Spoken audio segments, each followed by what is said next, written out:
Okay, we will call this regular council meeting to order for Monday, June the 19th, and I will ask Councillor Heistad to please read the land acknowledgement. Thanks, Mayor Barkley. The town of Innisfil acknowledges that we are meeting on Treaty 7 territory, the ancestral and traditional territory of the Blackfoot Confederacy, Kainai, Piikani, and Siksika, as well as the Tsuut'ina First Nation and Stoney Nakoda First Nation. We acknowledge that this territory is the home to the Métis Nation of Alberta, Region 3, with historical Northwest Métis homeland. We acknowledge the many First Nations, Métis, and Inuit who have lived and cared for these lands for generations. We are grateful for the traditional knowledge keepers and elders who are still with us today and those who have gone before us. We make this acknowledgement as an act of reconciliation and gratitude to those whose territory we reside on. Great, thank you very much.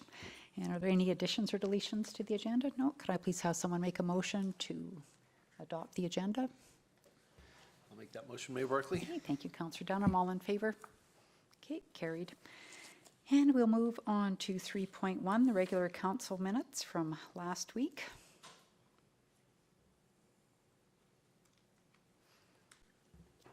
I'll move those minutes. Okay, thank you. Any discussion about the minutes? Okay, all in favor? All right, carried. And we'll move into 4.1, the CAO report with CEO Becker. Thank you, Mayor Barkley. A few items for council's attention. Held a regional CAO luncheon here at the golf course last Thursday. There was 6 CAOs represented from the region and just more of goodwill. And so yeah, just to establish a relationship or continue to have a strong relationship with the regional CAOs. I attended the Policing and Safe Communities Committee meeting. I'll let council speak to that through their reports, but I can state that to date we learned that there's been 193 calls from the fire department. That's year to date.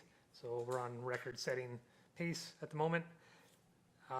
Bassaw Social Innovations has been awarded the Safe Communities Wellbeing Planning Network. They're the same company that is helping us with our housing needs assessment. So same group. They've done that project for the safety planning, the wellbeing plan in other municipalities, and are currently being interviewed for other municipalities with the same similar work. So they have that experience, and we know who's who with that company.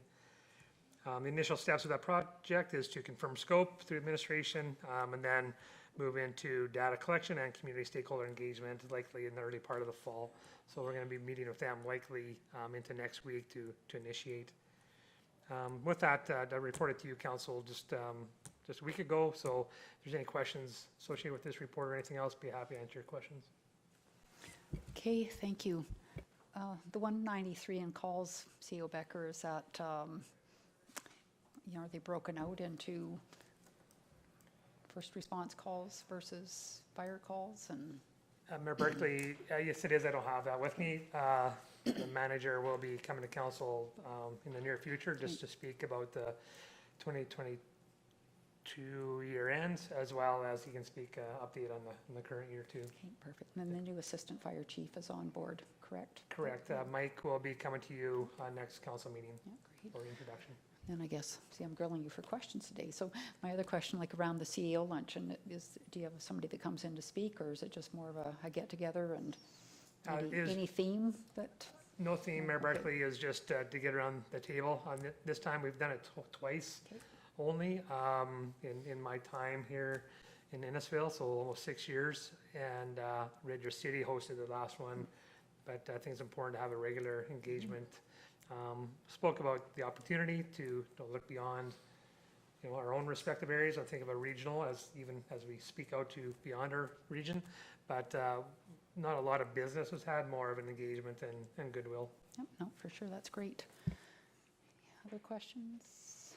Councillor Bates? Yeah, it just occurred to me, was there any talk with the CAOs about another potential get-together similar to what was at Canyon Ski Resort last year, just as a get-together with municipalities? Because there was some reference made to that at the Alberta Municipalities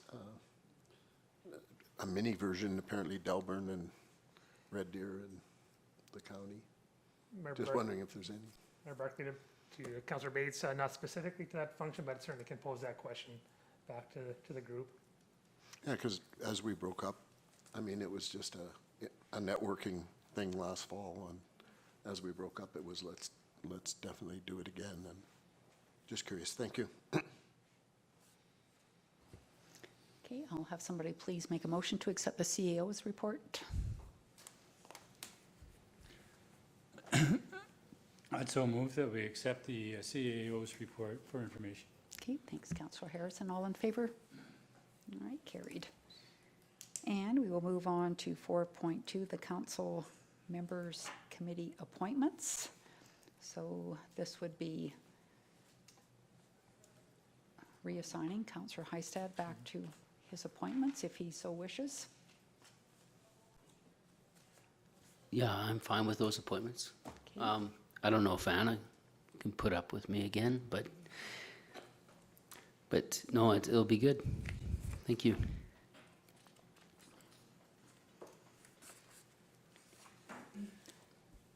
you go back to the motion?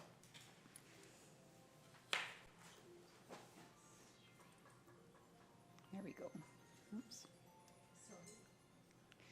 So do you need specific committees or just this motion? Just the motion, Yeah, fine, Mayor okay, Barkley. They all haven't right. changed. It should be Yeah. okay. Thank you. Okay, could I please have someone make the recommended motion? Sure, I'll make that recommend motion, then I have a question. Okay, I think some of the alternates were also juggled, so would they go back as well? Or? yeah. Okay, thank you. Are you making the motion? I did. Could you read it, please? Oh, do I have to read it? I move the council approve any required reassignments of council member appointments to boards and committees. And I guess it's namely along the lines of what it was when Councillor Heistad had them before we changed them. Thank Yeah, you. there's two separate lists in there, so they will put them all back. Perfect. Any further discussion? No? All in favor? All right, carried. Bless you. And we will move on to 4.3, council action control.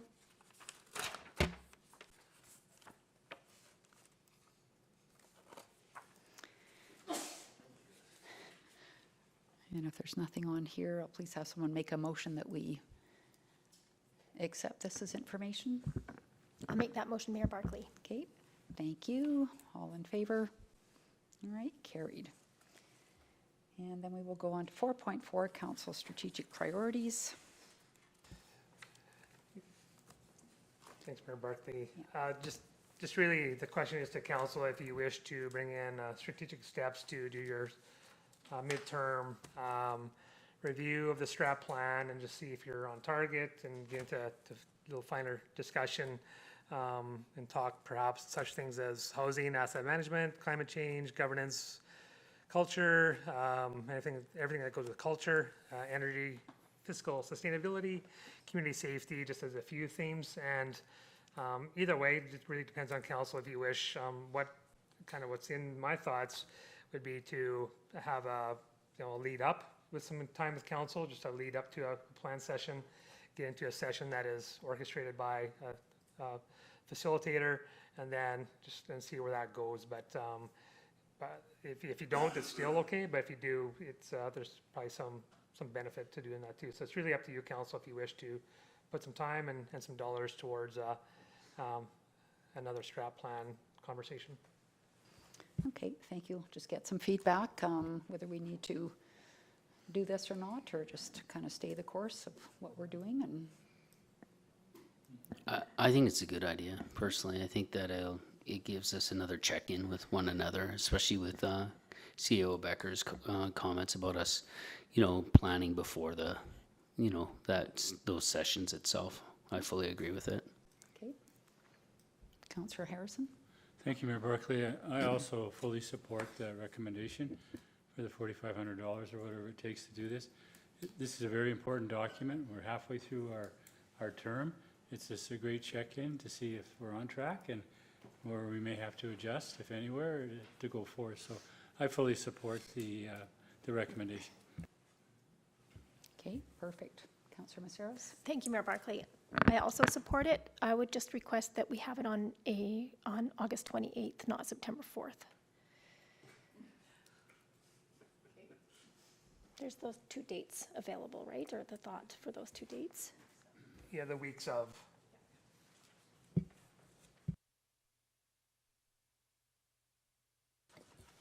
Okay, so we'll have somebody please make the motion.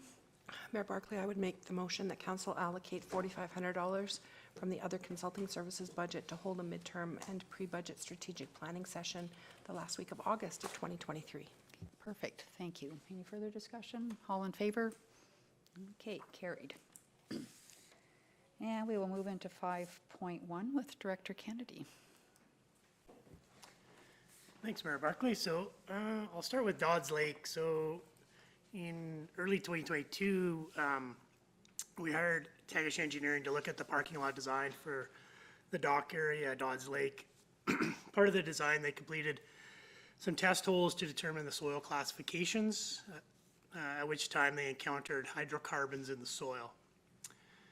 We then engaged Enviro West Engineering to complete a Phase 2 environmental site assessment, with the results of the assessment determining that there is a trapped area of hydrocarbons within that area. Their findings showed hydrocarbon concentrations below the applicable guidelines. Therefore, their recommendation was to start a monitoring program until contaminated soils could be removed off-site. The cost for the monitoring program is estimated at $7,000 per year, which would include sampling twice a year, testing, and submissions to Alberta Environment. In regards to the old landfill, just west of the cemetery, administrator completed a background search on the monitoring requirements for the old landfill. Based on the documents that we found on file, once the landfill setbacks were approved for the upland Aspen development, the monitoring was discontinued. We are recommending proceeding with Enviro West again to set up a monitoring program. This cost would be estimated at about $18,000, which would include sampling of 5 locations once a year, testing, as well as a submission to Alberta Environment. Funding for this. So we did not account for this in our 2023 budget. So we are recommending that expenses for the program be funded from the operating reserve, with a note that in the 2024, we would have to make an adjustment to our operating budget to continue to fund this. Okay, thank you. Could I please have someone make the recommended motion? I'd like to discuss it We a little will, bit. yeah, we will. Well, I'm not sure that the motion will end up like that, but I'd like to separate them for discussion. Okay, carry on.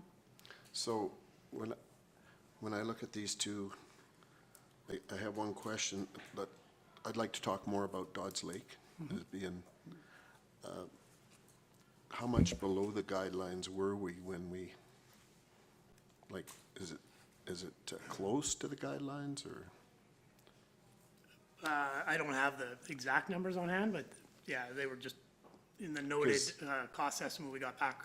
As I sit on the Waste Commission that monitors Pine Lake, it seems like once you start, you're doing it forever.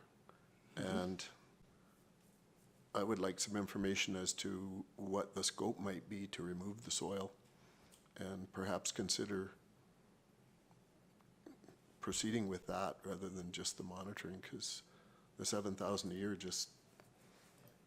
it's just money spent, and it doesn't seem to ever have an end.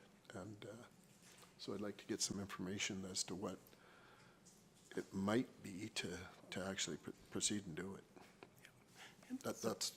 That's why I would like to separate them. The other one I kind of feel should go ahead as suggested. To Councillor Bates, so we did do a cost estimate for remediation. So just to take the soils out and bring, kind of land farm the soils, bring soils back in, it's about a $75,000 cost.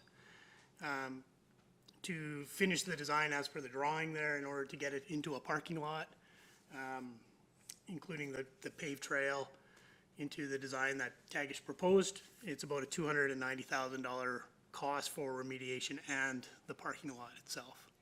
So that's something that we can definitely talk about in the 2024 budget. This year, it was the recommendation that we just start up a monitoring program for it until we determine either we remediate or just continue to monitor like we have on another site by the old landfills. So one more question related to the parking lot. So if you are going to create a parking lot, you still have to remediate? Correct. Okay. So the proposal then is more finite to do the sampling for this year with the idea of actually proceeding with remediation, because it will never remediate itself, right? Correct, yep. So we would monitor until such time that council, I guess, decides on either doing remediation or going forward with the parking lot itself with the estimated costs presented. Okay, that kind of puts a little different light on it to me then, that there would be a desire and a push to get into the remediation. Again, I do believe they're quite different from each other, but I'm not so sure we should combine them. I'd like to almost look at them separately and keep them that way, but.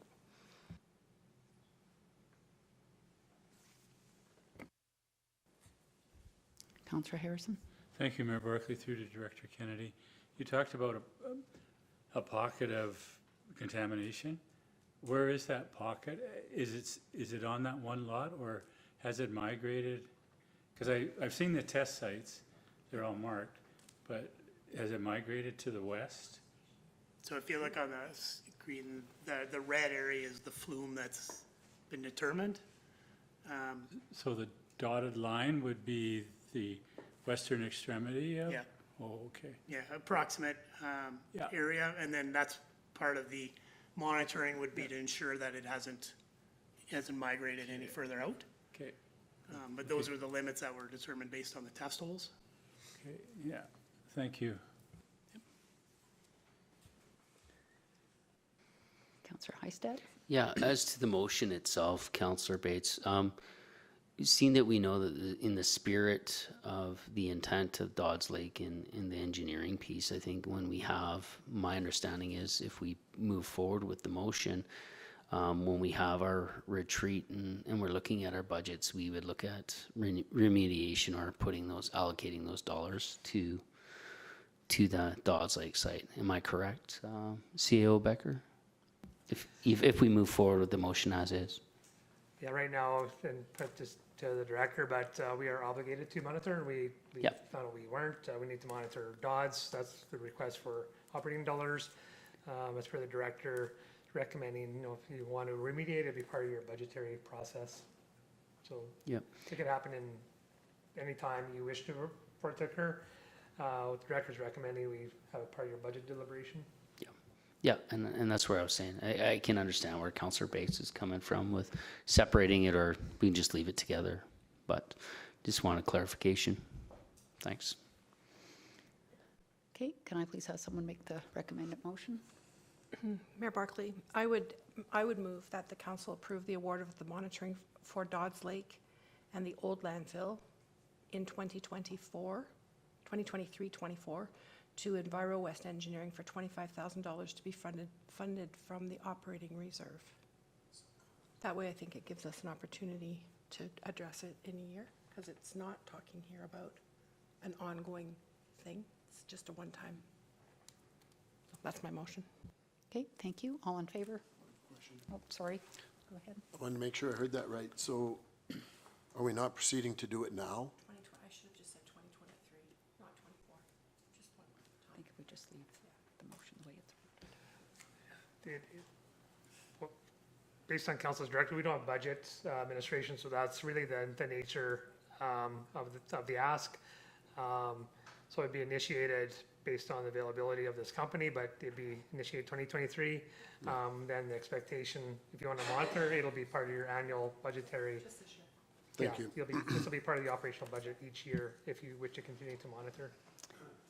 Okay, so maybe Councillor Wing, we'll just have you amend that motion and maybe just as is would be, because it's coming out of this year's operating reserve. It's just a one-time. Doesn't say this year's, but that's fine. I would move that council approve the award of the monitoring for Dodds Lake and the old landfill to Enviro West Engineering for $25,000 to be funded from the operating reserve. Okay, perfect. Any further questions? I've got a question, Mayor Barkley. To Director Kennedy, if we know that there are trapped hydrocarbons in this soil, and our plan is that we're going to remediate the soil, what information do we get out of monitoring the soil now?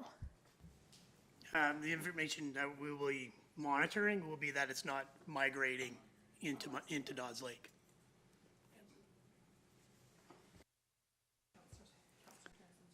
Yeah, yeah, that's right, or south. Yeah, I think back in the day, there was a gas station on that property, so that's, well, and then the auto body shop too, so. All right, so we have a motion, all in favor? Perfect, thank you. And we'll go on to corporate services, 6.1, first quarter financials. Thank you, Mayor Barkley. So this report is to provide the first quarter financials for 2023. So each year, administration presents quarterly financials for council to review and approve. The financials currently being presented are for the first quarter of 2023, not 32, January 1st to March 31st.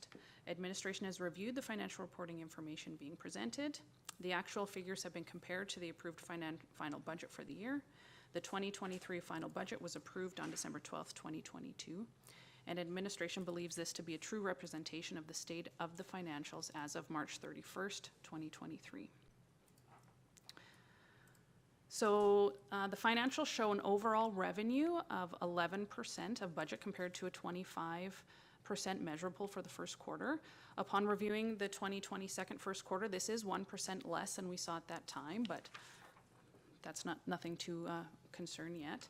Businesses license are sitting at 88%, which is good. We do collect the brunt of these at the beginning of the year, so that's in line with what we want to see. Animal licenses at 64, that's a little bit less than where we saw last year, but not quite something to worry about yet. We'll relook at that when we sit at the second quarter financials. Tax revenue is at 0. We do not recognize the tax revenue until into the second quarter. I did want to note we have a line called other revenue where it's sitting at 531%, so I wanted to note that.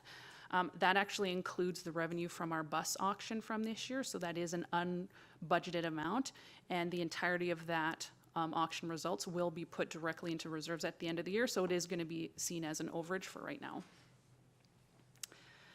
The financials also show an overall expense of 17% of the budget compared to a 25% measurable for the first quarter.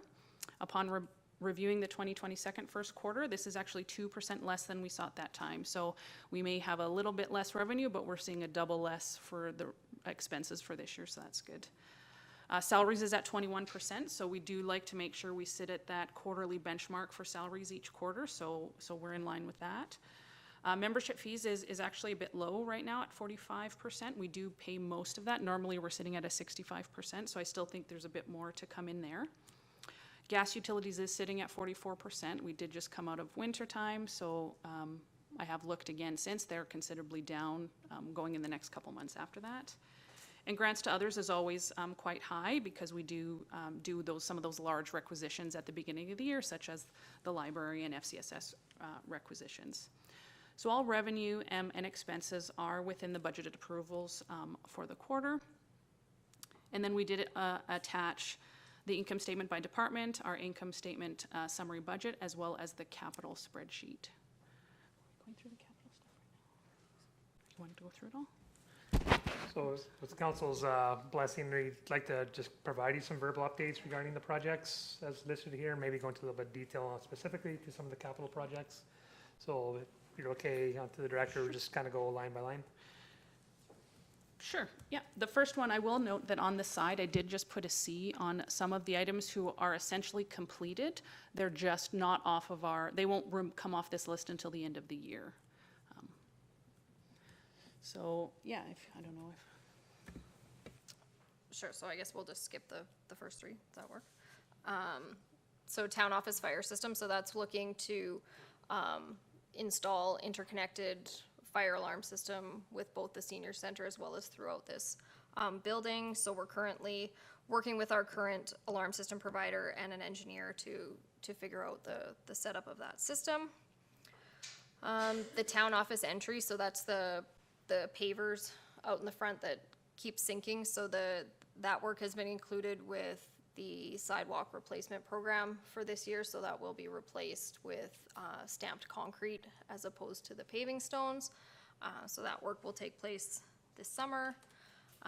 Town office generator preparation. So we're working with Innisfail Electric currently to confirm exactly what we need for the best setup for this facility in terms of backup electricity generation in the event of an extended outage. So that's in the works as well. Fire hall roof replacement and repairs. So we are just waiting on quotes back from contractors, and we'll be moving ahead with that project. Fleet, I don't know. Yeah, the fleet vehicle has been purchased. I think it was a 6 to 8 week delay on delivery, and then we need to send it out for lights and pinstriping work.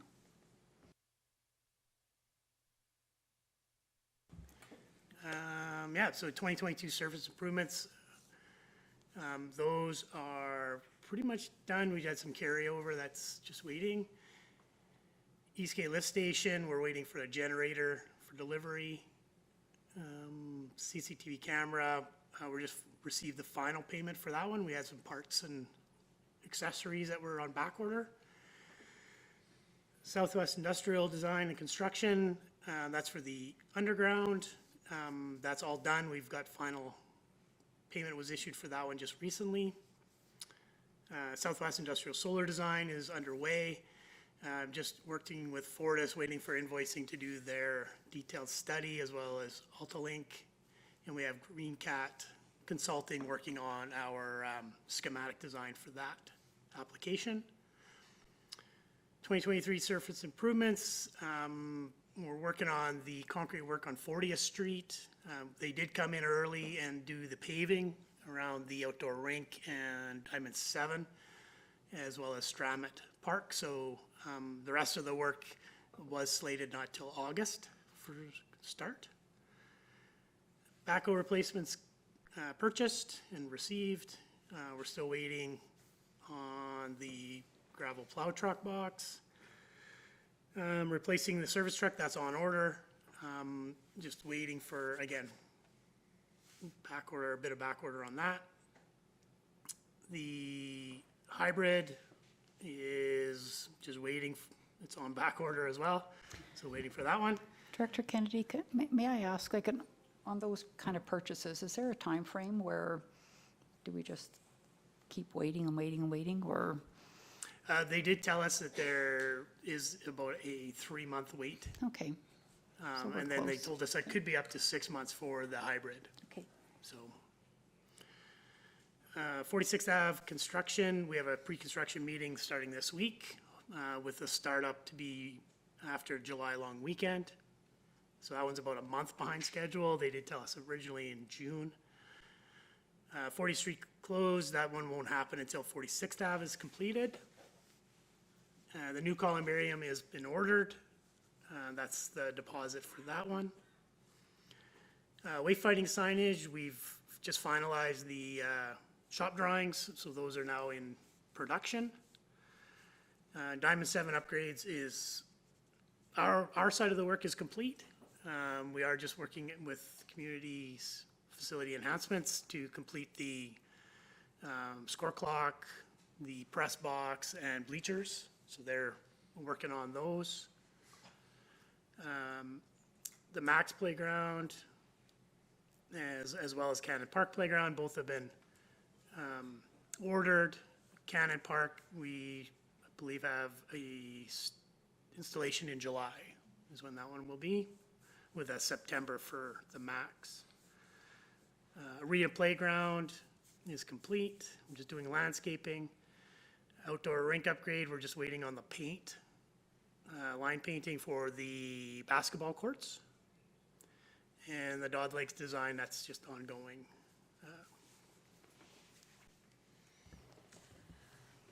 So the library lighting and upgrade, this project has kind of got combined in with the energy conservation measures. So there's still a bit of work to be done there.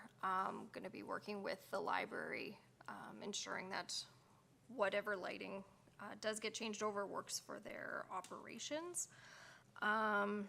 So solar panels installations have been completed at the town office, the curling rink, and the fire hall. So the fire hall is the only project that the meter has been installed, and we're currently being compensated for our efforts. The meter is scheduled to be installed here at the town office in the next week or so, and they're waiting on a part down at the curling rink for the electrical panel that's just holding that one up a little bit.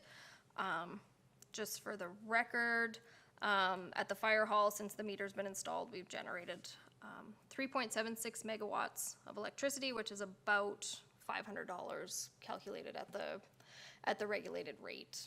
Electricity option, we pay a little bit less than that, but furnace and makeup units at the arena have been completed, as well as the installation of upgraded thermostats. LED lighting, we do have a bit left to complete there. Looking to complete LED upgrades at Reservoir 2 and 3, and some of the exterior lighting still needs to be completed, but we do anticipate completing all of that substantially under the budgeted amount. Building condition assessments, so we were able to complete building condition assessments for a number of buildings well under budget, so we're actually looking to complete a couple of additional assessments this summer, looking to do the arena, town shops, Kemp House, as well as Reservoir 2 and 3, which should actually get us kind of right up to speed with all of our condition assessments on our facilities. Hazelwood houses, we're just completing sort of final invoicing on those. As council's aware, possession has taken place on one home. The other home is set to close July 31st. The home that was impacted by the fire, we're still unsure what the possession date will be on that one. And then there's the one remaining to be sold there. Senior Center air conditioning, so we applied for a CFIP grant on this project. CFIP notifications take place in July. We can't spend any money until we get the notification. So once we get the notification one way or the other in July, we will proceed with the air conditioning project. Dressing room flooring and partitions, that work will take place in July. We have a small window where there's not a lot of lacrosse that we're able to take a few dressing rooms out of commission for a few days. The arena header trench, that work is completed. We just have not seen invoices for it as of yet. Arena exterior cameras, just waiting for updated quotes and installation timelines. The storage shed, that's the C-can that was placed over the spray park operations. That project is essentially complete. There may be another invoice or two coming in just from the electricians. Pool schematic, that's done, yep. And then aquatic center maintenance repairs. Let's get over here.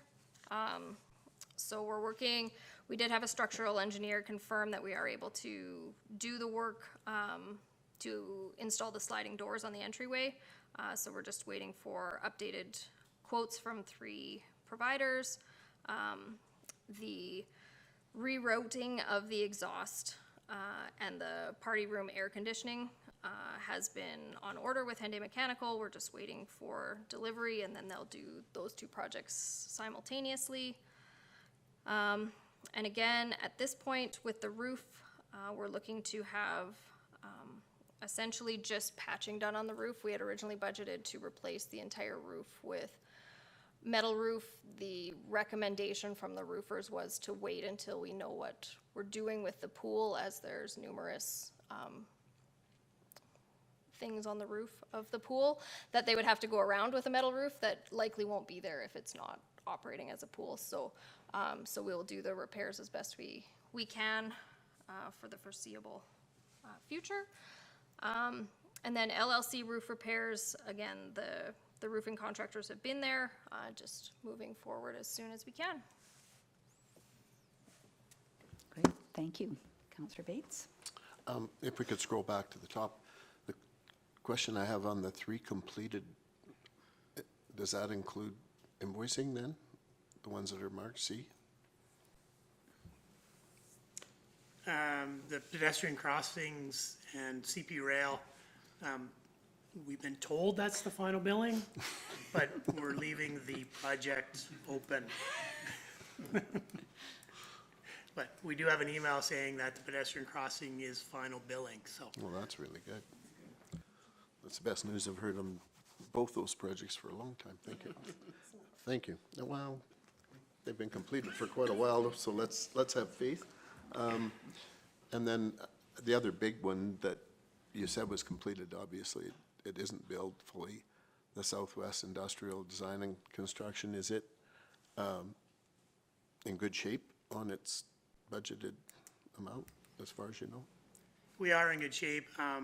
The only, I guess, snag that we've come across is just recently in regards to the surface works. In excavating the subgrade this spring here, we started in May. We have a really high water table. It's chasing the new lines that we put in last fall.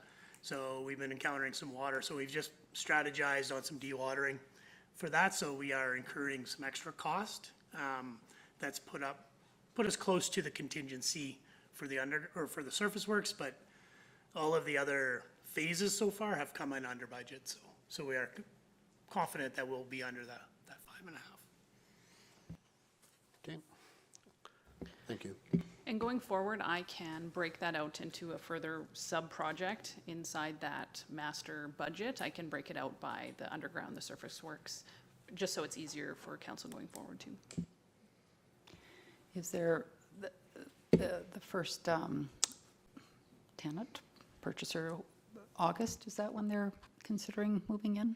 Okay, or starting to build, I should say. Okay. They take possession in August. Yeah, okay, take possession, yeah, okay, that's good. Councillor Heistad? I think Councillor Wing was before me. Oh, that's fine, thank you. Through to Director Jenkins, just further to the CFAP application for the seniors building. I appreciate with the election and the red zone that we were in, but have we engaged MLA Dreeshen in the fact that we have submitted an application, and is he aware of that? Yeah, we typically request letters before we submit the submissions. Perfect, okay. And then just one final question, and this is for Director Vickers. I know that we're working on a reserves policy, but I'm wondering about the opportunity to have regular reserves updates as opposed to just once a year. I would assume that would be something that when we get our policy done that we would be directing, but if not at this time, could we, for the 6-month financial statements, have a reserves report? Sure, Mayor Buckley through to Councillor Wing. So we don't actually touch our reserves until the end of the year. So it would be an update on an estimated reserve, like based on what we've spent to date, pulled out, but we don't actually pull anything out of our reserves until the end of the year. Sorry, an indication of what we've committed from reserves would be great. Thank I you. can actually attach it to this document going Perfect. forward and actually maybe have a column that says contributed in 23 or something to say what our net. Okay, that would be balance is gonna helpful. Thank you. Okay, absolutely. Okay, thank you. Councillor Heistad? No, I think Councillor Wing, that was a real good question. I just want to thank administration and getting all these details. I think it's just transparency, and I really appreciate the work that goes into this stuff because it's good for our citizens to know what we're spending the money on. So thank you. Thanks to you. Yeah, and I'll just make a comment about the CFIP. So I guess back in the good old days, the MLAs had quite a bit of say into CFIPs, but that has all gone away. They don't even have, they have nothing to do with it anymore, their offices, and so it's all done by whatever department that is, and there's no saying Innisfail really needs this, and it's completely out of their hands, is what the assistant told me at the office when we spoke about that a couple of months ago. So she said it's completely changed from where it was 5 or 7 years ago. So we appreciate the letter of support, and we wish it was like the old days, right? But I guess a little too much. The MLA's got that memo. Well, he knows, but they don't have influence, I guess is what I'm trying to say, like they used to have. So they send a letter of support and see where it goes from there. Mayor Barclay? Yep. Thank you. I have a question for maybe CEO Becker or Director Kennedy, and it's around the Emergency Operations Center. We're going to be buying a new generation for the office here. Question that I have is, where's our center if we get into activating that EOC? And are we in a position that when we do activate it, that we can support it through power, all of that? I think I'll take that one, Councillor Harrison. The ECC would be really dependent, Arena and Legion. Those would be our social, like our Reception center, with the fire hall being the main ECC. the operation Yeah. for the ECC, and there is backup generation at the Yeah. fire hall. So it really depends on the draw of that service. It could be here now with that generator being hopefully future placement of a generator. That draw on the budget is really based on the guts to be able to plug in a generator. We have not talked to you about yet about would it be a rental generator or a place generator. I certainly would be pushing for a place generator and not rely on a rental generator for the future, but that's a budgetary conversation. Just in regard to emergency management, in talking to the manager, we'll be looking at doing some tabletop exercises still within 2023 to help build our muscle in relation to emergency management. I guess further to that then, if we don't have the wiring, and I'll use the Legion for an example, it's been designated as, could be a EOC. I don't think they have the power or the wiring inside that building to handle, like you need the plug, right? You need the big port. So I guess my question is, have we had discussions with the management over at the Legion about what needs to be done there? Who's going to pay for it? That kind of thing? Councillor Harrison, not to my knowledge, so it really depends on the situation, and the manager's best to speak to the coordination and in the interagency type conversations. Again, as per Director Jenkins, those entities are slated right now for whether it's reception center or food services, but how the connection beyond what I'm saying to you, I can't really communicate that to you. I'd have to come back to you with that full detail. But the manager would be able to respond to that question. Okay, thank you. Okay, thanks. Any other questions? No, then I'll have somebody please make the motion. Councillor Heistad? Council, that recommended motion that council approves the first quarter financials as presented. Okay, thank you. All in favor? All right, carried. So we'll move on to 6.2 and council remuneration with Director Vickers. Yes, thank you, Mayor Barclay. So we are now midway through council's current term, and a review of council's remuneration and benefits policy is required. So the policy that administration uses is our council remuneration and benefits policy 2009-001, and I have attached it for your review. So according to the policy, council shall appoint an ad hoc committee consisting solely of public members to review council remuneration and benefits every 2 years. So in the year of the general election, just prior to the next council taking their term, as well as midterm 2 years in between in your cycle. So the committee composition will consist of at least 5 members, with at least 3 of them being citizens, with the CAO and the Director of Corporate Services who are non-voting administrative support staff. So the policy currently states that the committee will review the following. So they'll make recommendations to council in relation to council remuneration, their council per diem rates, to their benefit package, and they will make recommendation on the compensation rate through the use of a market average of those communities surveyed. So administration is looking for any other direction that council, from council that may fall outside of the current policy in those current terms. So right now, they're only going to be looking at directly the pay and the benefits. Is there anything else that council would like them to look at? The pay structure? Do you want a new policy? Do you want us to relook at the policy as well? Do you want a procedure added? And any direction that council gives us today, we'll be giving to that committee once they're formed. And advertising, administration will be advertising for the members at large through a public advertisement as well, and that we'll be presenting those applications at a future council meeting to be chosen. Okay, thanks, Director Vickers. Well, we've talked about this several times. I would like much more clarity in the policy. It's way too gray. I think maybe we're, you know, it's a guess at the end of the month, like what's in, what's out, and nobody should have to guess, including me. And I'd also maybe, I know other communities, they also have a 2-hour rate, so there's many meetings that, you know, they might be an hour, they might be 20 minutes, and so maybe we should have a rate for a couple of hours at least, because you always have meeting preparation time. I think it should specifically say what the base salary includes, Okay. whatever that might be.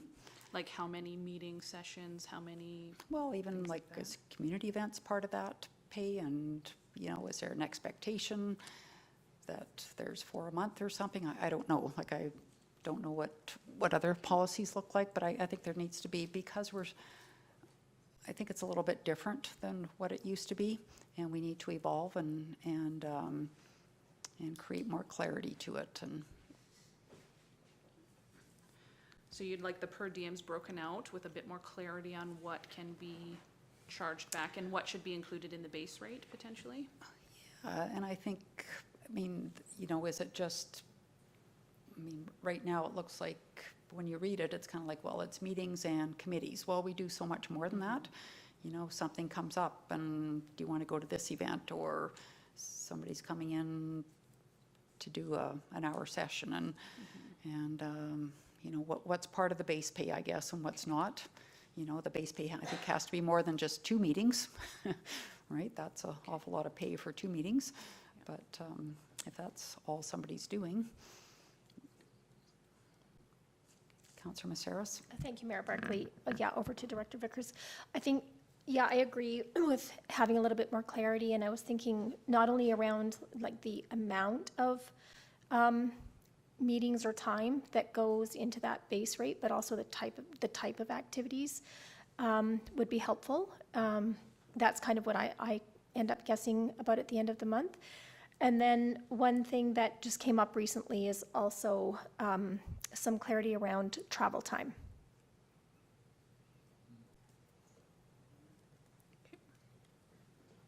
And I would also add to Director Vickers, like vacation time. So, you know, if people get 2 weeks vacation and still get the pay, or what if somebody takes 6 weeks vacation? Are they still getting the pay? And like, so we, you know, we have to make sure that it's, I think, much more clearly defined. Like missed council meetings, are you referencing? Yep. Okay. Mm-hmm. Yes. Councillor Bates? I was just looked at by the mayor, so I must have to speak. No, no, I agree, excuse me, with the attempt to get more clarity. I also would just comment to everybody, when there's no pressure, it seems like once it comes back, everybody wants to do the noble thing and not take an increase. And I think you need to really search your soul and think about that. If we're gonna give this committee this work, then we really need to put weight in what they come up with. So I just make that as a kind of a soapbox statement. The the information that's here, there must be another update from, because my current pay sheet has higher rates than what's on this. Yes, Mayor Barkley, through Councilor Bates, we wouldn't have included COLA, so when this gets renewed this term, we will update it to the current rate, which would include the new COLA. But in January, if you take a COLA, we're not I going thought to change the we policy. didn't take the COLA. I thought the last increase occurred just before the election. And that's what we're being paid on now, so it's 5% higher. And the other thing that I see in here, it just struck me, is the pay for mileage is the CRA rate. I did a quick Google, and the 2021 rate is what we're getting paid for now. 2022 was 0.61, and now 2023 is 0.68. 68 cents, yeah. So there needs to be some, we probably need to officially make an amendment in our records, because we obviously did something in We'll look and make sure that. I'm going to say we did it in 2021, or probably two, just before the election, because I remember I was the focus of a very negative press article. So anyway, there's some, Mayor Barkley, that could be my homework to do. mistake, that I just attached an older version. I'll get the Okay. right one and Thank make you. sure it gets sent out. So if, no, yeah, it's not a big deal. other We just thing- need to do it. yeah. But I do agree with the other comments. Thank you. The other thing too, Director Vickers, in the expense reimbursement, I think expenses should be reimbursed with receipts attached, not with, like, there's still a sentence in there about no receipts and you get reimbursement. yes, Mayor Barkley, that would be for the per diems, the lunch per diems. We do have that option where we would do $60 a day, which is 15 for breakfast, 15 for lunch, 30 for dinner, with no receipts provided, or we would do 100% just But reimbursement. why would there be no receipts? Sorry, I'm missing something here. Sometimes you may have lost them, or I'm not sure. But we can pull that right out if you would prefer that an expense must be reimbursed with a receipt. I think that's only accountable. Councillor Heistad? Yeah, question to CAO Becker, who sits on this committee. Do you have our consultant help out with this process? Mayor Barkley to Councillor Heistad, no, it's all driven through the Director of Corporate Services. I support, and we work with the committee, but it's all, through legislative services too, that conducts all the internal research. Okay, that's all I have. Thanks. Anything else? You know, I also wonder too, going forward about reviewing committees. Like, are we good with what we have? Should we be thinking about committees that maybe we shouldn't be there? And are there committees that we should have because maybe things change and stuff like that? So that just at some point in time, doesn't have to be a rush thing, but I think it's always good to review that and might say, yeah, everything's great, but Mayor Barkley, as you know, the council's organizational meetings in October, we like to come to you late August, early September with that in mind, with a list of committees. Are these committees meeting your mark, or do you want to add, delete, change? It's really up to you. So if that's okay with you, we'll stay with that timeline. sounds good. So we'll just have somebody make the recommended motion then, please. Mayor Barkley, I'd like Yes. to make that motion. The council accepts the report as information and provides any additional direction to administration. Perfect, thank you. All in favor? All right, carried.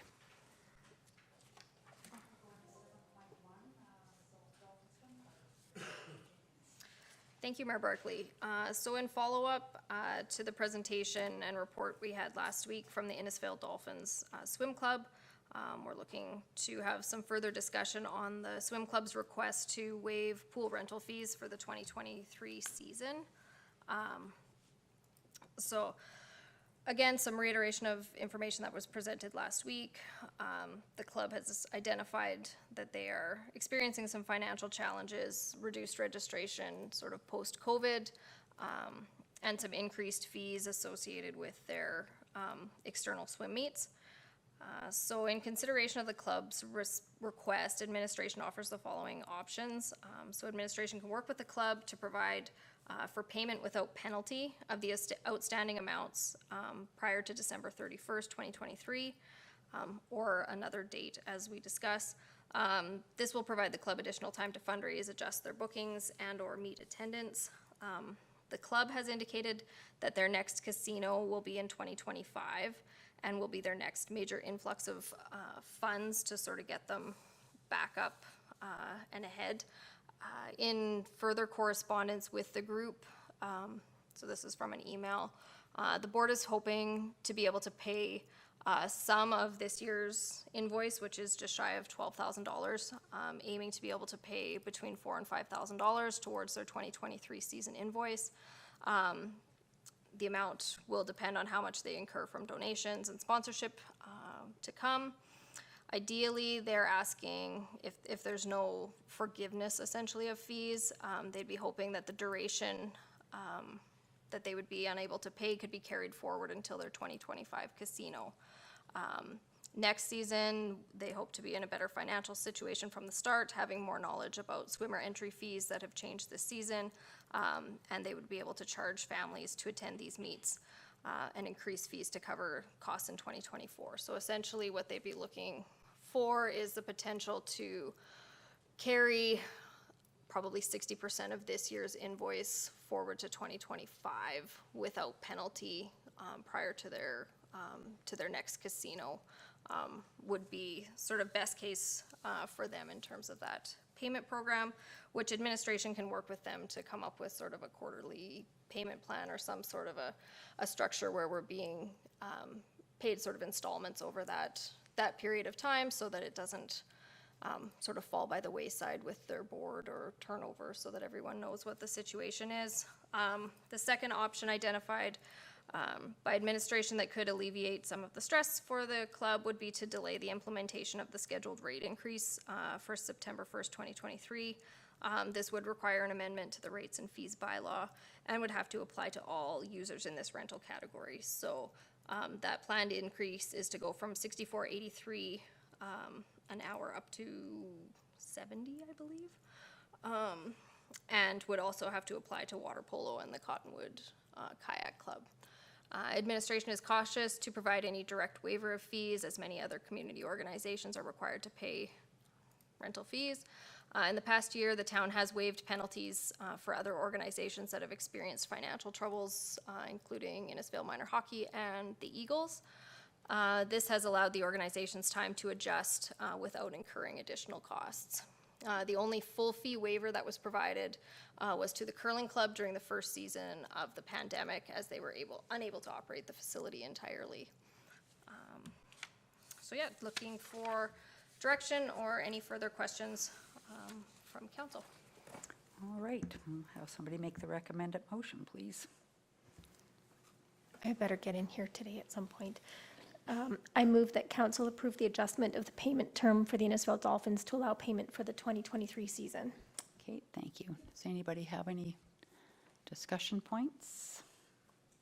Councillor Heistad? Yeah, the only thing I'd say, it's just sitting here the last year and a bit, some of these clubs kind of come in going, I didn't realize, or, there's a lot going on. Is there a way that we can, have those one-on-ones with those groups as to, what our, not that our expectations, but it seems that, it's an awkward situation when they come in.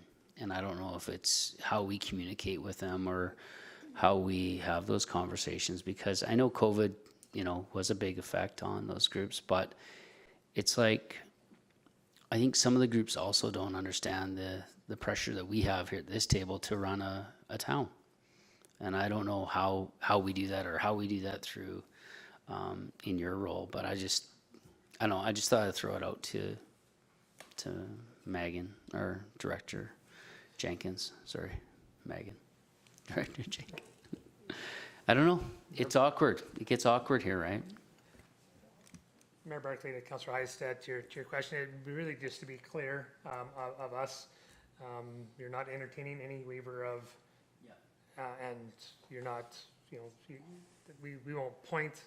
So what happens is a group will come in, talk to administration, so this is a council request, and here's your choice. You can write a letter, email, or you can come before council, and so it's up to them. And so you just tell us what you like to make that awkwardness go away. Yes, Your Worship, my opinion is we kind of leave it as is. Everybody's expected to pay their rentals that they all know are coming, and in the last half a dozen years, I think we've had 3 or something, and they've been handled just like we're working on this one. And I don't want to precipitate just a whole bunch of people trying to deal with stuff. And no, I think we're doing it in a good, fair, and compassionate way. So I'd like to see us continue the way we are. Yeah, I would agree with that. I think being very fair and to give them time to adjust and do some more fundraising. And, they've obviously had some expenses that came upon them this year that maybe they weren't quite ready for. So I think carry on and make life a little bit easier for them, for sure. Want to support them as much as we can. So we have a motion. Any other comments? Or no? Okay, all in favor? All right, carried. And we will go on to 7.2, the Pace Bus update with Director Jenkins. Thank you, Mayor Barkley. So just looking to provide council a bit of an update after a little over 2 months of operation of the PACE service with our new contractor. Looking for feedback from council as well as what they've heard. But yeah, give you a bit of an update. So if you want to go to the next one, Juanita. So April 1st, the new service commenced. Services offered through on-demand app within the town and surrounding service area. Out-of-town trips, so that would be the Red Deer, Olds, Calgary types of trips, provided with 48-hour booking notice. Trips are $5 one way within town and $15 within the service zone. So on that map, within the dark blue area, it's a $5 one way anywhere. Within the larger light blue square is a $15 service zone. We did maintain that larger service zone as it was serviced previously under the service. To date, based on our stats, nobody's used the out-of-service zone. So I think it's one of those things, it's there, it exists, but it isn't something that's being used to much of an extent. And then we offer the $50 round trips to Red Deer and Olds, additional to larger centers. So next. So in the first 9 weeks of operation, the service has averaged 63 passengers per week. Last week saw the highest ridership to date with 86 completed passengers. Ridership has been lower on weekends with virtually no Sunday usage. Top locations, Autumn Grove, Sunset, the medical clinic, No Frills, the hospital, and Dodds Lake Manor. Bookings being made with the call center and the app. Currently only about 10% of the bookings are being made through the app. But I think that will be an evolution over time. So this gives you a bit of an idea of the weekend or lack thereof of weekend usage. Saturdays have been relatively well used, so leads us to think that it's not necessarily a lack of awareness that weekend service has come back, but Sundays have been very low. I think there's maybe only been 5 trips on Sundays since we put the service back in. But we have seen a little bit the last couple weeks, so I think maybe we leave it a little longer before we make any major decisions on those changes. The next slide there, so we get all kinds of statistics. This one is essentially showing the frequency at various times of the day.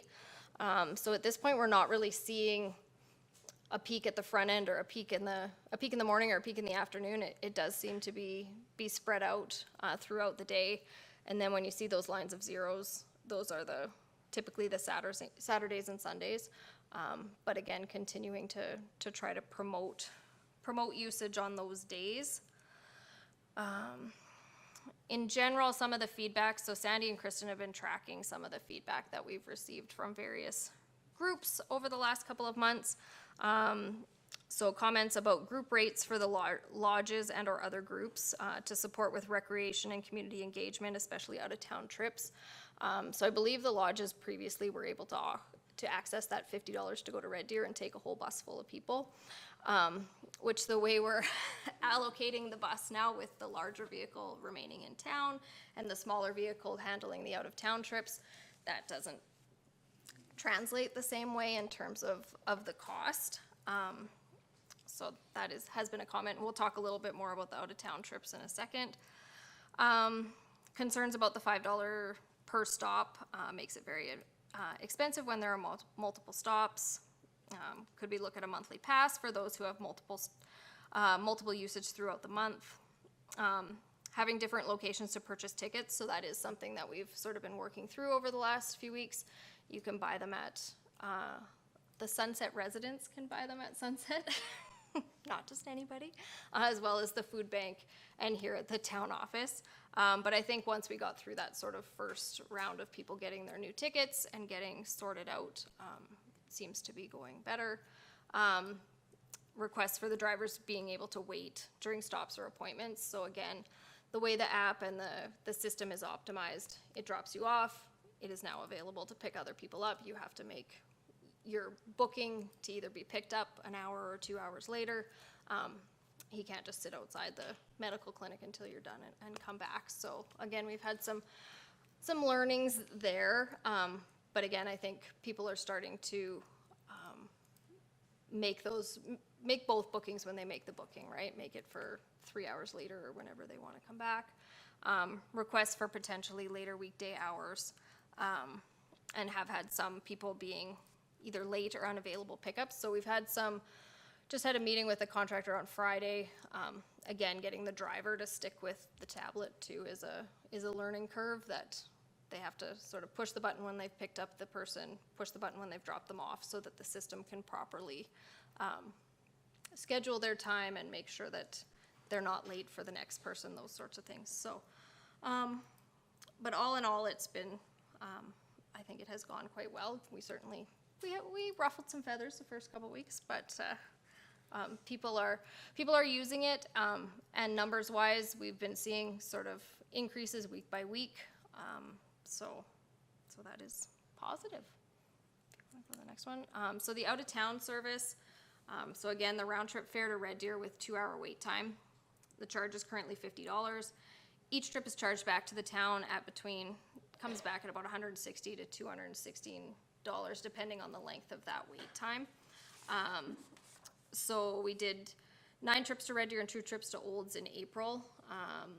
And then we only did 6 trips to Red Deer in May. So a little less in May for the out-of-town service. So I guess at this point, just some considerations for council. I don't think we're ready to recommend any adjustments to service just yet in terms of scheduling or things, but when we get into budget time in the fall, that we can start to talk about whether we want to add service, adjust service, open up some additional maybe passes, those types of things. So I guess just right now, out-of-town trips, the Red Deer Olds trips are subsidized by approximately $175 per trip when you add in the hours for the service plus the fuel. We could look at some sort of a monthly pass for regular users. It would likely, it would have to be relatively expensive, even if somebody's using the bus, say for 4 trips a week, that's $20 a week is $80 a month. So what that pass could potentially look at. Group options for the lodges. And to me, this would be more for in town. I know sometimes the lodges will bring a group down to the Legion for lunch or something like that, that maybe we can come up with something that if you have 5 or more people all going to the same location, that we can have some sort of a reduced rate or way to book that for those sort of types of outings. We were able to do free rides on Seniors Garden Party Day and the lunch day here at the Senior Center, where any of the trips to those locations were free of charge. And then, again, in the fall, we can talk about scheduling adjustments, whether we want to look at extending that afternoon from a 4 o'clock cutoff to maybe a 5 even. It seems that lots of people are still trying to get things done until 4 o'clock, so then trying to get the trip home still needs to happen sort of in that last hour. And then we'll continue to monitor the Sunday usage as we go forward. So yeah, just any questions or comments or thoughts on the transition to date? So all in all, I know there was a bit of a rocky start, but now things are going well, it seems. Yeah. So that the 86 trips, like how much would that be above maybe what we used to do a year ago? So our previous stats, we averaged about 112 a month is what we showed. But again, there was some gray between the people that did 4 in 1 trip sort of thing, and how that was, how we were able to calculate that off the previous log sheets. So I think we've likely seen an increase, but it's probably not double the way it looks like if we just take our stats to. I think the other thing too, when we look at the rates and the subsidizing that we're doing, transportation is certainly talked a lot about through whether it's FCM. We do there's a resolution before Alberta municipalities right now about rural transportation. We happen to have a Minister of Transportation in our riding. So, that it's a subject matter that we should maybe have a discussion about at some point and see about, some funding. I realize, I think MSI operating, some of that might go to transportation, or which is now doubled, but. Yeah, and I think we have some good stats too in terms of, they can tell unique riders. So we've had an increase in the number of unique individuals using the service each month as well. So they seem to be positive as we move through through time, so. No, that's great. Councillor Bates? Yeah, just a thought. I'm accepting that, we're not going to do anything right now, but if we are looking at some kind of a monthly pass, I would suggest it perhaps be like a punch card where it's a monthly discount if you're doing a lot, but it doesn't have an unlimited free run. I know, it's a challenge, because currently we have the 10 card punch pass, so essentially you get 10 rides, which would be $50 for $45. Right. So you get 10 rides for the price of 9. Right, but you might use that same yeah. concept. But increase it or increase the discount for those multiple users. Because when I look at it, you think, well, it's gonna have to be like $100 a month pass, and then, now you've got somebody. Well, and if you don't want to think that there could be abuse, but it certainly could be if somebody just wants to become their own private running vehicle, but just a thought. Thank you. Speaking of private vehicles, we may have another service soon, right? Or Like a taxi. the taxi stuff, yeah. Or additional options for that Some other service. modes of transportation, so that's good. Any other questions? Councillor Messaros? Thank you, Mayor Barkley. Through to Director Jenkins. Is it getting too kind of detailed and finicky to think about having like a time limit on a ticket? So if someone buys a ticket, a $5 ticket, they can use it for 2 hours. So I'm thinking the monthly pass is good for regular users, but it doesn't really address maybe individuals who don't use it that often, but who are suffering under like multiple stops. You mean, it's difficult the way the booking works, because it's not like a transit bus where as long as I show my ticket, I can get on it at any stop, right? I still have to make a booking to be able to do that. One thing, we also use the fee assistance program that we use, some of the money from Elemental. People can use that money towards the purchase of Pace Bus passes, so we do have people utilize it. So individuals, low-income individuals can get up to $200 of Pace Bus passes, utilizing it that way. So we do have quite a few that use that to be able to get, you know, that gets them a couple trips a month at least on the bus.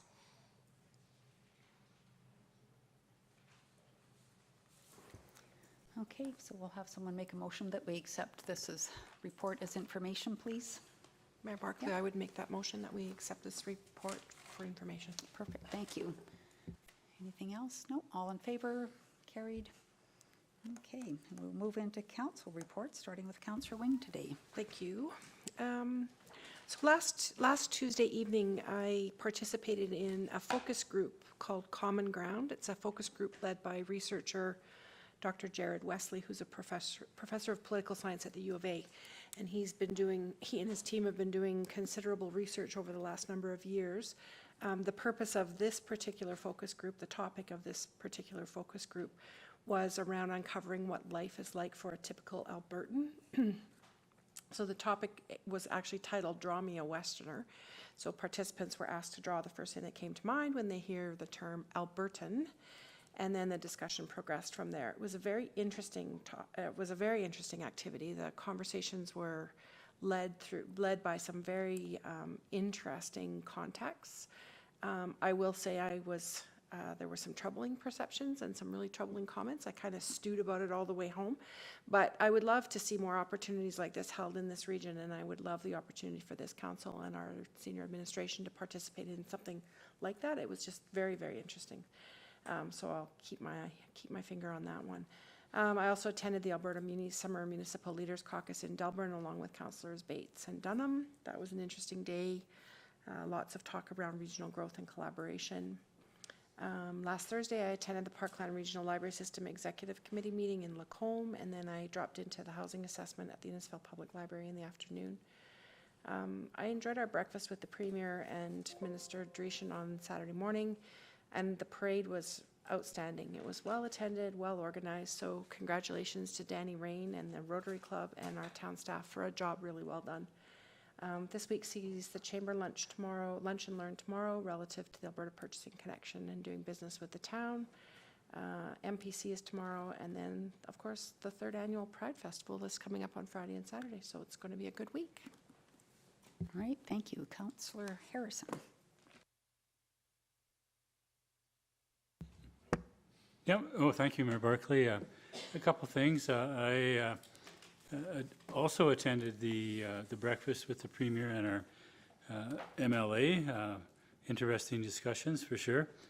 I also attended the parade, which was, I have to echo Councillor Wing's comments about highly organized, and it was a great time. I understand it was one of the largest parades we've had in a number of years, so it's just showing that people have taken an interest, getting engaged.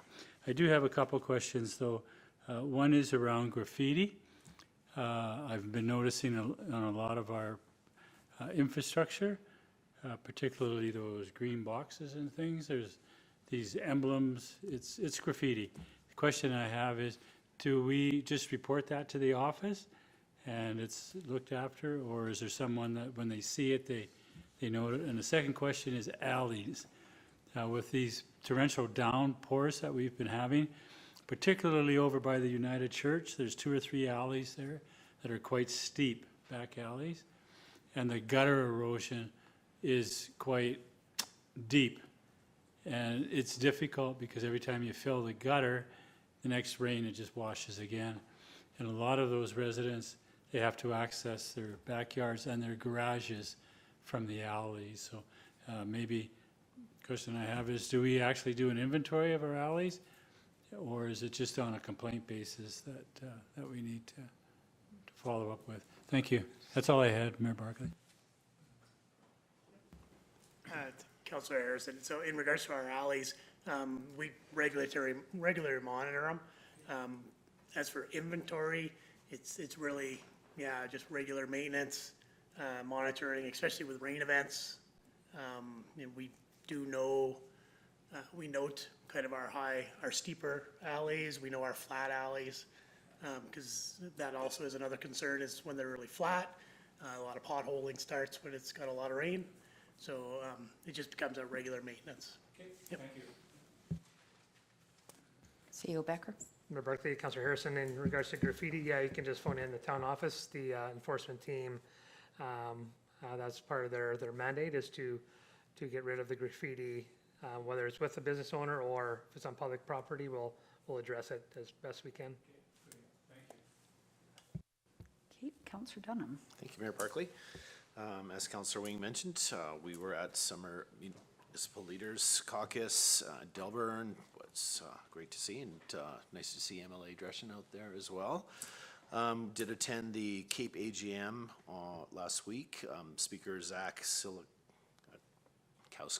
Director of Public Affairs for Alberta Council, had some interesting information, one of which was particular interest was the political update post-election and his views on sort of the future of our province and direction that we're heading. Was well joined for the breakfast with the Premier, and then MLA once again, Devin Dreschen, and then the parade on Saturday. Also attended the housing assessment open house on Thursday. Okay, thank you. Councillor Messaros? Thank you, Mayor Barclay. I attended the Policing and Safe Communities Committee last week, and I think CAO Becker gave a good overview of the meeting. I don't have anything to add to that. Also attended the breakfast with Premier Smith and Emily Dreschen. Was a great breakfast meeting. And the parade. And we'll be going to MPC tomorrow and looking forward to Pride on the weekend. Thank you. Councillor Heistad? Thanks, everybody. This past week for me, work-wise, I was in Calgary Friday, Saturday, so unfortunately I couldn't go to the Premier dinner and meeting with MLA Dreschen. Heard lots of good news about the rodeo as well as the parade. For myself, the only question that I have, and it kind of relates to graffiti with Don's talking about. I know Karen Scarlett was looking at working with the new and used store in Innisfail. And I went to, I've been helping out with Karen on the side on the this mural in that alleyway between the new and used, and it used to be a coffee store beside there, and so I asked the business owner, I said, hey, Casey, are you willing to kick in some money with, kind of cleaning up some of the paint, some of the issues with the graffiti? And he said, no, my understanding that the bylaw guys were going to have that cleaned up. So I just wanted to bring it back to you, and just if you can talk to Alan and Derek as to what their commitments were to cleaning that alley up. Because I know that it hasn't been really cleaned up. It looked like there was one spot on there that was kind of cleaned up, or looked like there was an area there was an attempt. But I think the young people that did the graffiti on the building were to help out last summer. So I was just wondering where that was at. And as to Councillor CAO Becker sent me an email on the flag at the Horseshoe Pit. It's how I look at the flag is I was looking at the historical village. They have the Canada flag, I think our flag in there, and the Alberta flag, and that's why I was asking if there's protocol, because it's just an Alberta flag. And when I look at flags, I think we should have some type of protocol if it's our facilities as to Canadian flag, Alberta flag, or Town of Innisfail flag. And that's why I brought it up. It's just the Alberta flag flying there. I'm not going to make it a big issue, but I thought I'd ask you to look into that. I know their flagpole, he had mentioned the flagpole is pretty small, but I see that we're Canadian, and it's not, and I said this the last meeting, we're not the state of Alberta. So I believe that there should be protocol, Canadian flag, Alberta flag, Town of Innisfail flag, if we can. That's it. Thanks. CEO Becker? My birthday, Councillor Heistad, still, I guess, not sure what the ask is. We have a user group that has put up a self-made flagpole with the Alberta flag, which is flag's not in great shape. I guess is the question, do we come back with a budget for the 3 poles, or do we have them install 3 poles or the right pole, or do we give them a new flag or the Alberta Canada flag? So I respect you don't want to make it a big deal. I'm just not clear of what the question or what the direction is of administration. Well, first question would be, it's our facility, right? Correct. Correct. So any town facility should have a flag protocol and policy. That's where I'm coming from. As to the user group, you know, that'd be a conversation with you and the user group, but I think we should have a flag policy in our community, period. And there are facilities, we should have protocol. I think it's important that when we run our facilities that we represent our country, our province, and our community. And that's where I'm coming from. So I guess my question is, like, do you want flags at every facility? Like, there's flags at the pool. Is there flags at the pool? Or no? Can't remember. But With the I mean, fire hall, but the user group put the flag up, so we're either saying, do you want them to take it down? Because are we going to go around and flag every facility that we have? It's a horseshoe pit. I'm bringing this up for discussion No, but I for, think CEO Becker needs to have some direction, like what you're looking for administration to do exactly. I think it's appropriate to have a Canadian flag and the provincial flag in that facility. Okay, there is a protocol, sorry, Councillor Wing, protocol, we researched it, there is protocols in relation to the 2 flags, 3 flags, 2 flags? Sorry, Mayor Barkley, we did do a bit of research with Heritage Canada. We can't have 2 flags on the same pole. We should have a Canadian flag if we have other flags as well. There is an order of precedence for flags. So I guess the question is, do we want flags there or not, to begin with? Councillor Wing? Did they ask if they could put up a flag?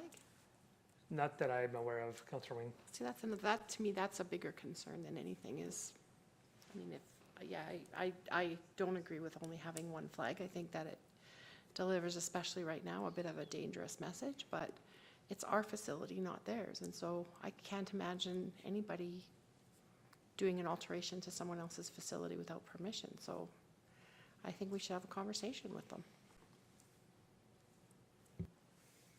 I would agree with Councillor Wing. I think there should be a conversation and then see where that goes. Next steps as to flag policy, you know, if we need one, we need one. Well, I see it as our facility, and I'm bringing it up because it's the right thing to do, and not shy away from an awkward situation.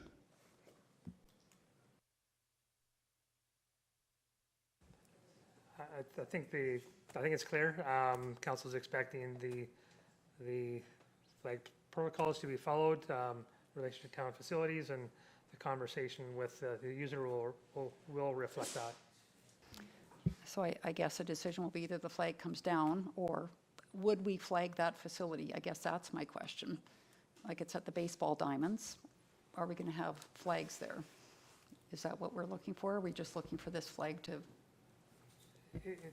Basically, Councillor Barkley, it's, if council wishes to have flags there, it'll be, you can direct us, as per the budget, to put 2 to 3 flag poles in that location, if that's your desire. No. Councillor Bates? I just remember when we flagged the fire hall, like there's 2 there, I believe, Alberta and Canada, and those, to do a decent flagpole is extremely expensive, and I wouldn't be in favor of us flagging all the facilities in Innisfail. That's just my opinion. It's kind of interesting how this not so big issue has become quite a big issue, but no, I'm not in favor of us flagging anything more than we already have flagged. That's just my opinion. I agree with Councillor Bates, but I think the conversation should be had, and awkward moment, but that's why we're here. So So then, are we really asking for the flag to be taken down? I don't believe we're the state of Alberta. I believe we're Canada. So are we asking for the flag to be taken down? It's either taken down or we get another cheap flagpole and you fly Canada flag and then a Alberta flag.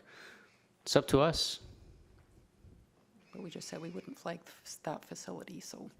Okay. So really. I'm cool with it down. Okay.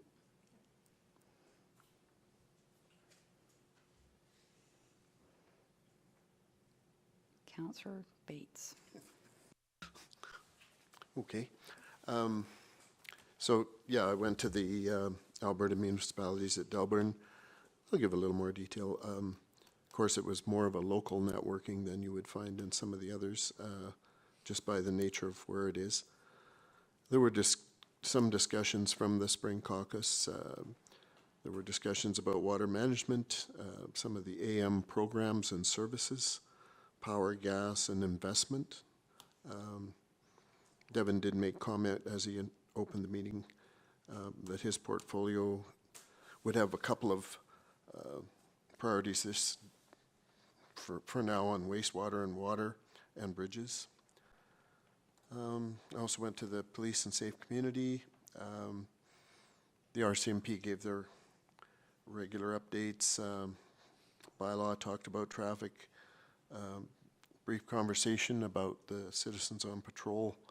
I guess it was a fairly interesting turnout, and it will probably proceed to another meeting or stage, and we'll see where it gets to. There was some discussion about the regional Safe Community Committee, Police Committee, and I think it was anything we've had discussion about. Now that committee is on board with that status. Discussion about Centennial Park improvements and the engagement. Mention of the BASA study. And then I went to Mountain View Water Commission. Probably the highlight in there is they have slightly revised the water supply policy with potential new services to industries in other communities and that sort of thing. And I think it has progressed to where now I think we've signed all of our water agreements with communities, and the CAO and the chair will be approaching the municipalities and potentially having a delegation to come and talk to us, similar to what Sewer Commission did a year ago or so. So I think that'll be useful. Went to the housing discussion, and I found it very extremely enlightening opportunity to have breakfast with the Premier and the MLA and the parade. And this week MDP was cancelled and I guess is off until fall.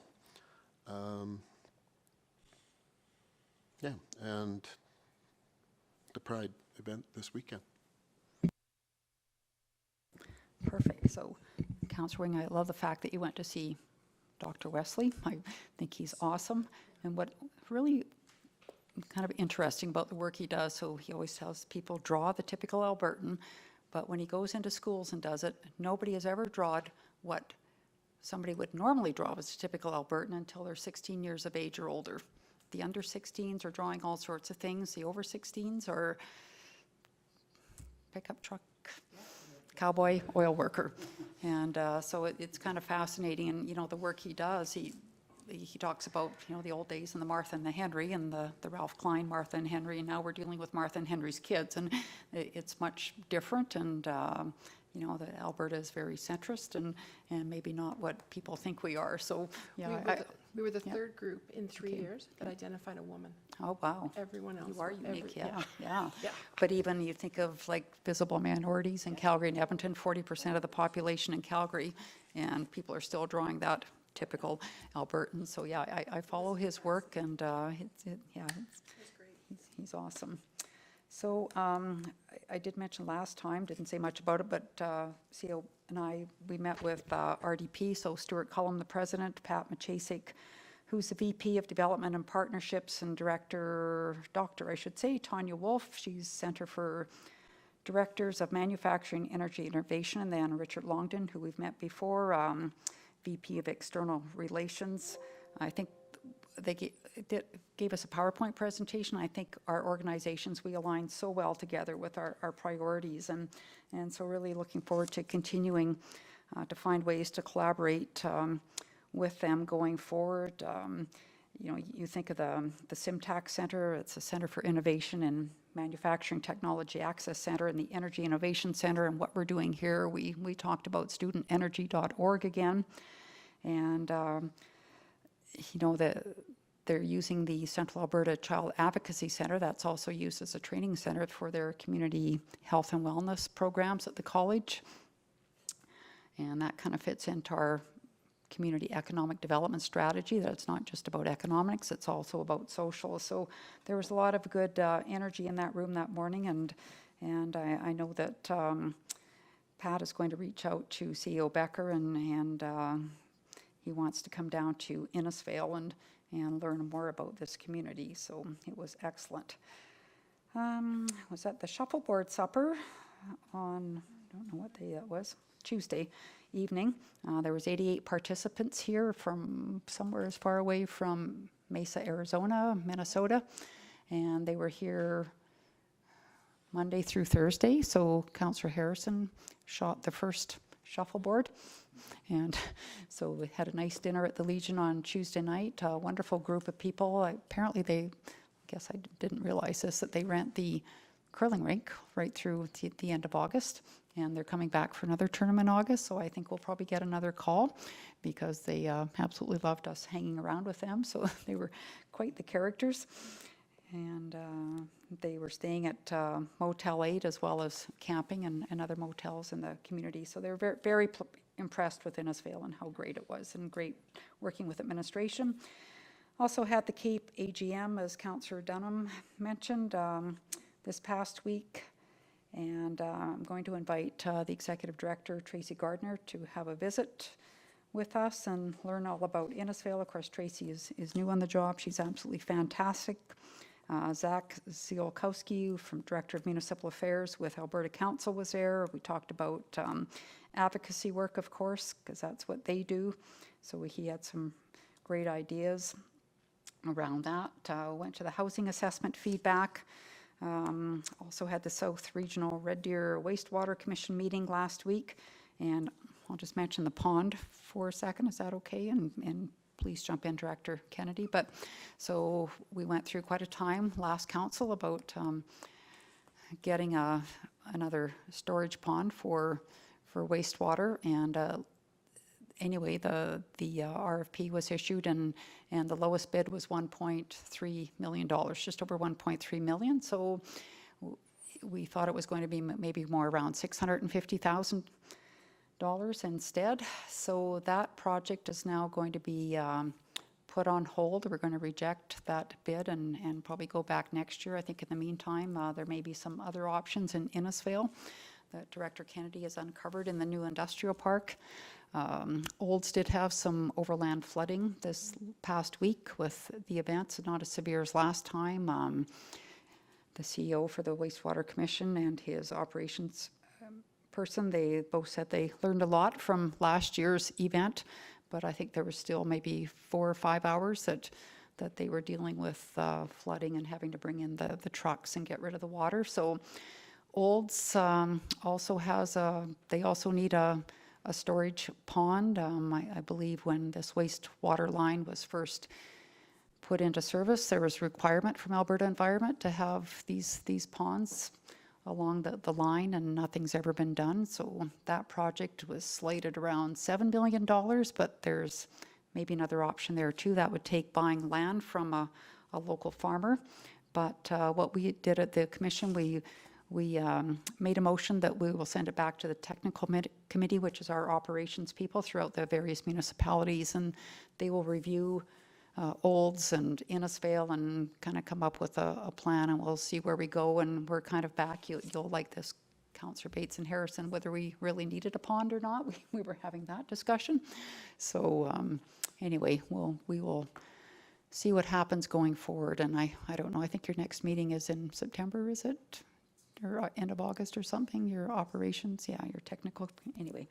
So that was interesting. We kind of seem to go around and round and round with that stuff. But when you look at the cost and the cost of cleanup, the risk, like what should one do? We're spending $8-9 million, or do we spend $100,000 at a time cleaning up messes? So, and then I was at the Danes Rodeo on Friday night, opening the rodeo. It was a great time, beautiful weather, and very, very busy there. So I hope they had a good weekend, even despite the weather yesterday. I know Councillor Harrison was there yesterday for a little bit. So, and of course, the breakfast with Premier Smith and Minister Dreeshen on Saturday morning was excellent. I think that's bodes really well for Innisfail going forward. And I know Juanita's busy setting up some further meetings along those lines. And the parade was wonderful.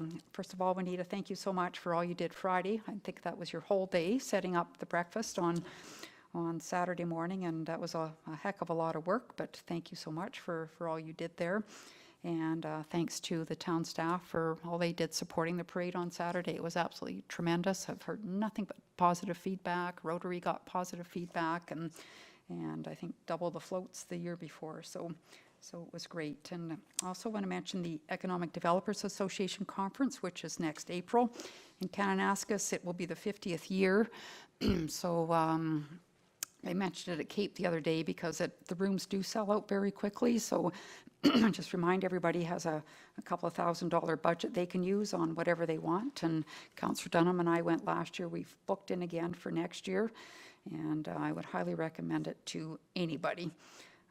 We're going to be getting an email, I believe, for next week for a grand opening at the Mountain View Restaurant on June 28th. And it's kind of targeted anywhere from noon to 8 to 11 now. But I've said I would be there, and I believe there's going to be an invitation coming to council too. So yeah, I think that's all I have. So we will go into open mic session. Our Citizen of the Year, who was the star of the parade on Saturday. Thank you, Ron, for coming. And you can speak into the microphone if you like, because these meetings are recorded. So, just a couple comments. Welcome. Thank you very much. Great parade. More people on the line this year than I've seen for many, many, many years.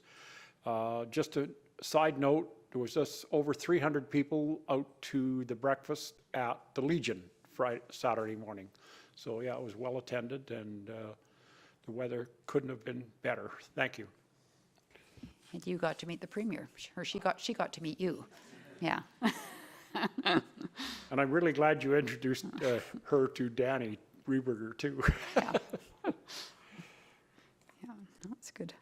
All right, so we'll go into upcoming events.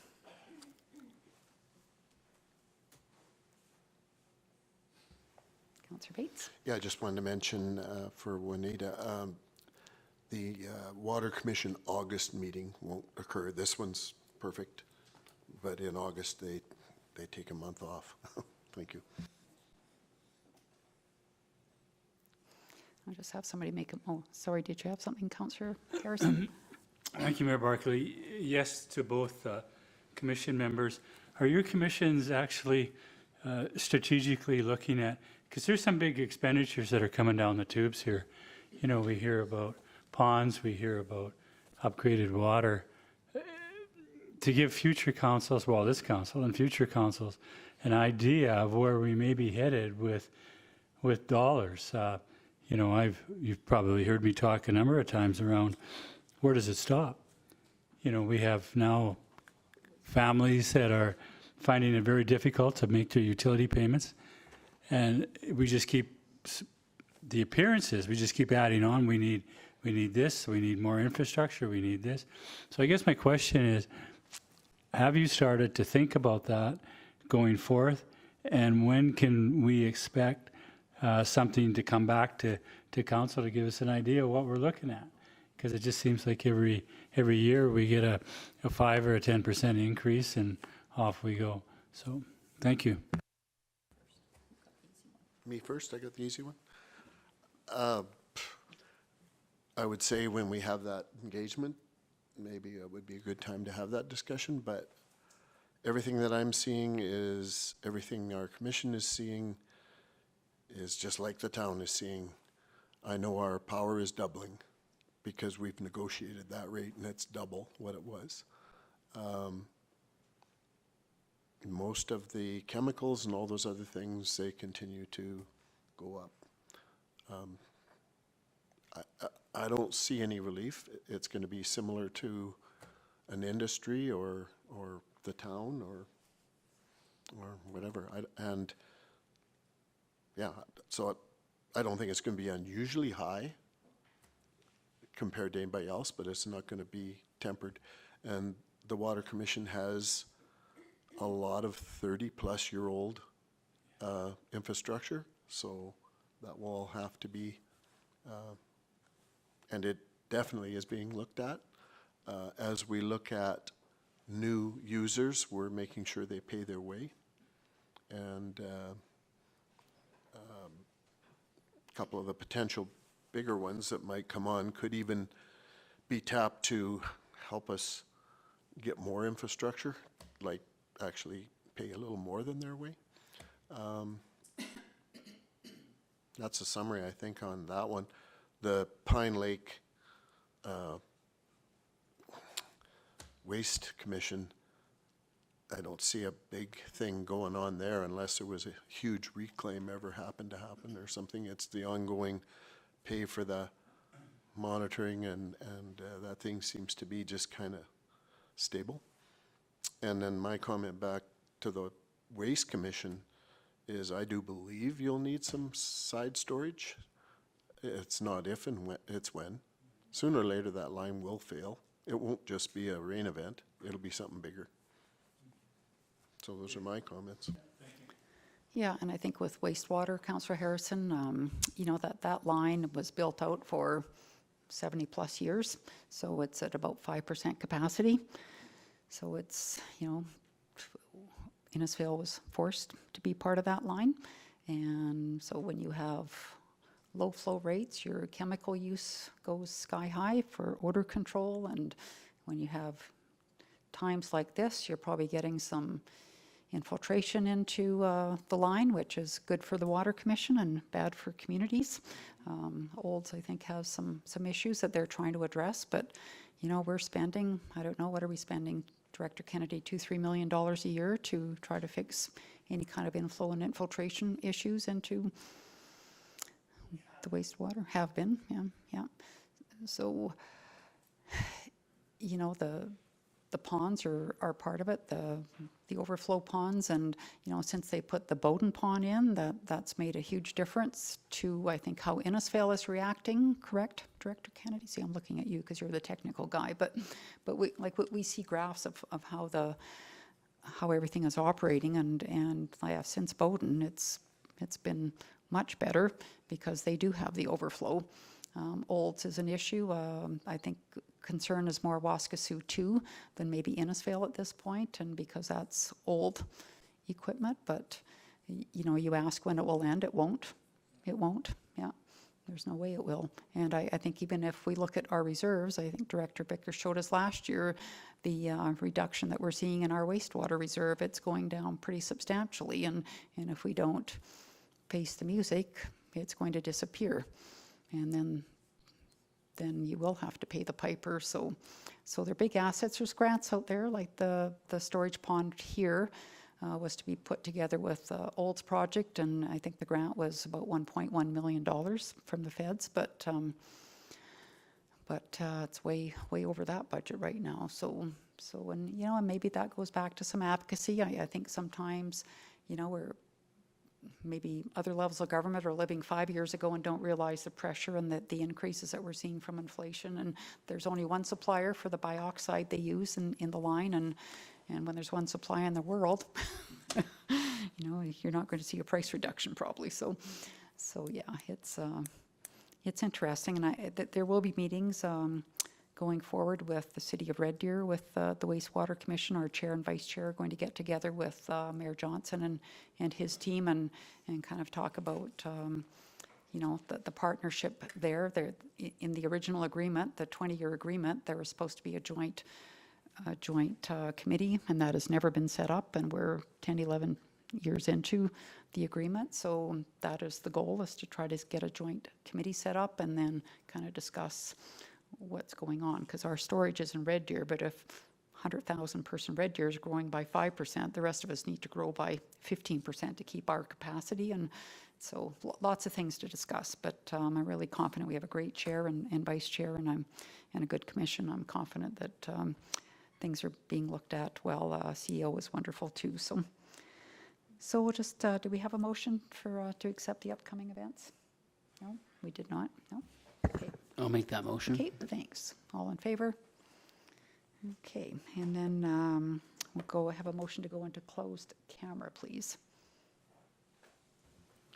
I'll make that motion. Mayor Barkley. Okay, thank you, Councillor Wing. All in favor? Great, thank you.